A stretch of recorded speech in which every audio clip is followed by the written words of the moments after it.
Hi, and welcome to our channel. I'm Luke with Dad and Son's Alaska Adventure. In this video, we embark on a daring adventure to explore and land on a remote glacier lake here in the wintertime of Alaska. You won't want to miss the breathtaking scenery and stunning views. You want to land on nothing but ice on a frozen glacier lake? Where we're going, there's no cell service and there's no room for air. We're inviting you all to join us as if you're a co-pilot in our Cessna 150 and a part of the journey. Thanks for watching.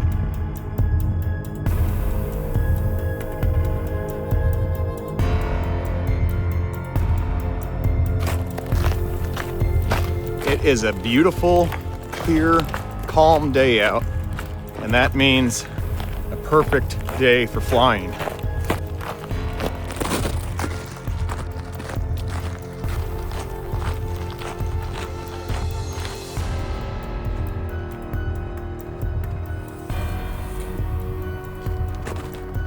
It is a bit chilly outside. Let's see how good this airplane starts on a cold morning. We did have it plugged in, so it should start pretty easy. Clear!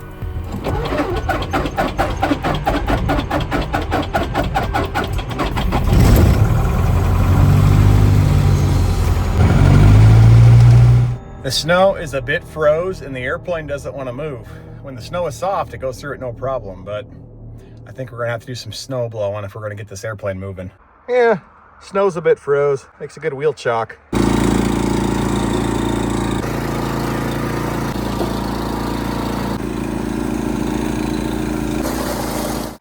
That machine gets it done. We got a place to turn around there. We got 75% of that snow gone. Let's see if we can make it move now. Let's see if that works now.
We did it.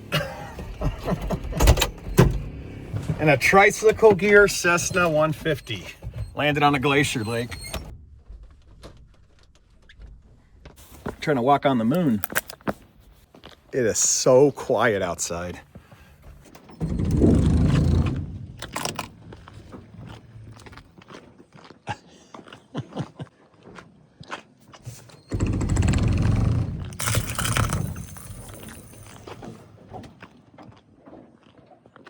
We landed on a glacier lake. It's a beautiful day out. The ice is thick. The coffee is hot.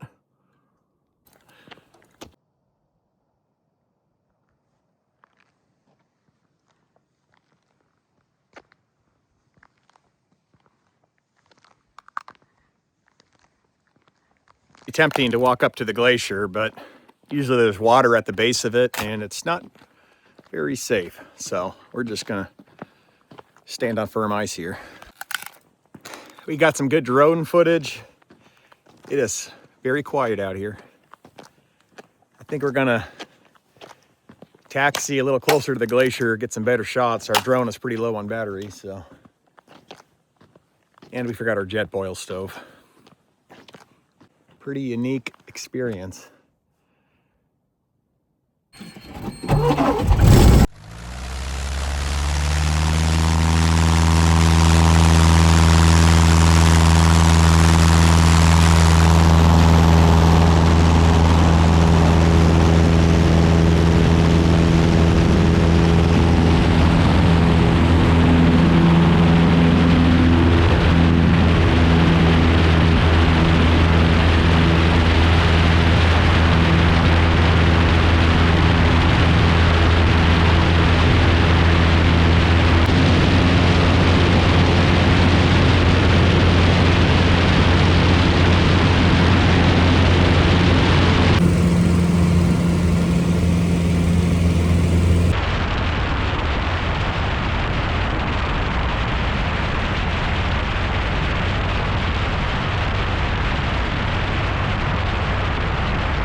A little scary.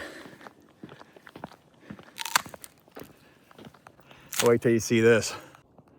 The little Cessna 150 that could. Tricycle landing gear, wintertime of Alaska. It just landed on a glacier lake. You can hear the ice moving.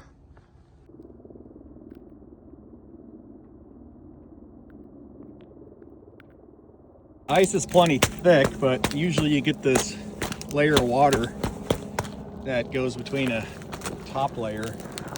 It's a little mushy on top. As tempting as it would be to walk over to that ice, that's where you're gonna fall through. On second thought,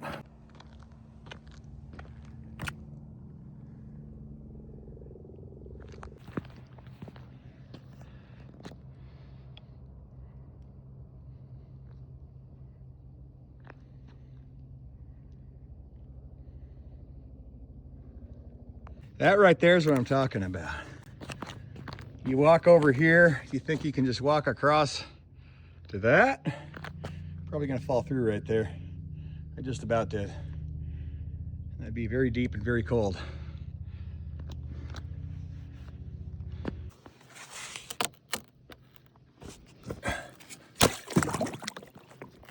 That's water right there.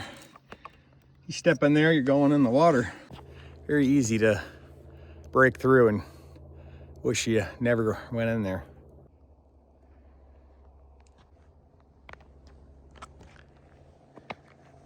Let's see if we can trace our steps back without falling through.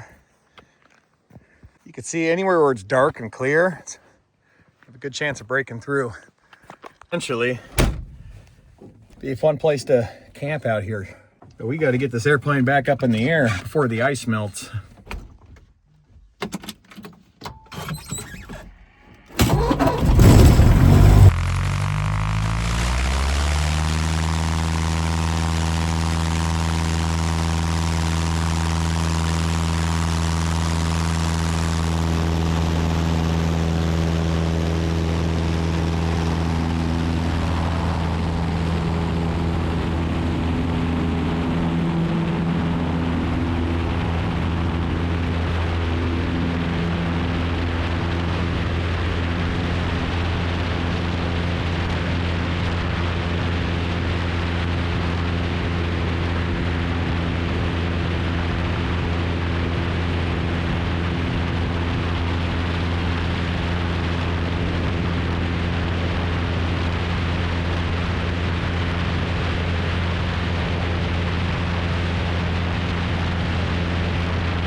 I'll never forget my first airplane ride.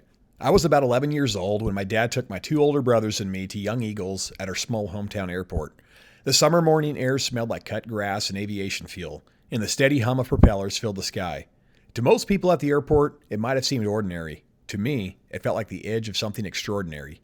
When they called my name, I walked out to a Cherokee 160 simmering in the sun. I climbed up under the wing, ducked under the door frame, and hopped into the right seat. Everything after that feels like a blur. The pilot's name, the checklist, the radio chatter in my headset. I was too excited to hear half of what the pilot was saying. My eyes were glued to all the buttons and gauges, wondering how anyone could know what they all do. Then the engine roared to life. We rolled down the runway faster and faster until the bumps beneath the wheels suddenly smoothed out, the earth dropped away, houses shrank into toy blocks, roads turned into thin gray lines. I stared out the window, trying to take it all in. At some point, the pilot looked over and said, "You want to fly?" I wrapped my hands around the yoke. It felt heavier than I expected, but alive in my grip. When I moved it slightly, the airplane responded. The nose shifted, the horizon tilted. In that moment, I wasn't just riding in an airplane, I was flying it. It was only a small taste, just a few gentle turns in a quiet sky, but it was enough. Enough to feel the freedom, enough to understand even if I couldn't put it into words yet. I didn't realize how fortunate I was to be born in a time when flight is possible, when ordinary people can lift off the ground and see the world from above. 150 years earlier, I might have been sketching wings in a barn somewhere trying to solve the mystery of the sky alongside other wannabe pilots. I hope everyone gets a chance to experience that feeling at least once, to sit in a small airplane and watch the ground fall away from beneath them. And even if you can't, I hope in a small way you can feel and experience it through these videos.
We're gonna land this thing and get some lunch.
Though I speak with the tongues of men and of angels, but have not love, I have become sounding brass or a clanging cymbal.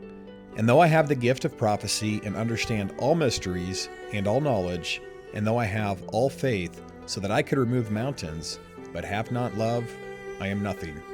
And though I bestow all my goods to feed the poor, and though I give my body to be burned, but have not love, it profits me nothing. Love suffers long and is kind.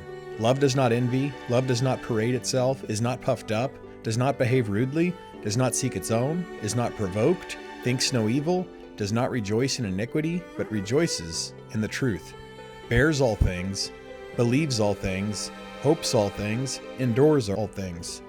Love never fails. But whether there are prophecies, they will fail. Whether there are tongues, they will cease. Whether there is knowledge, it will vanish away. And now abide faith, hope, love, these three, but the greatest of these is love.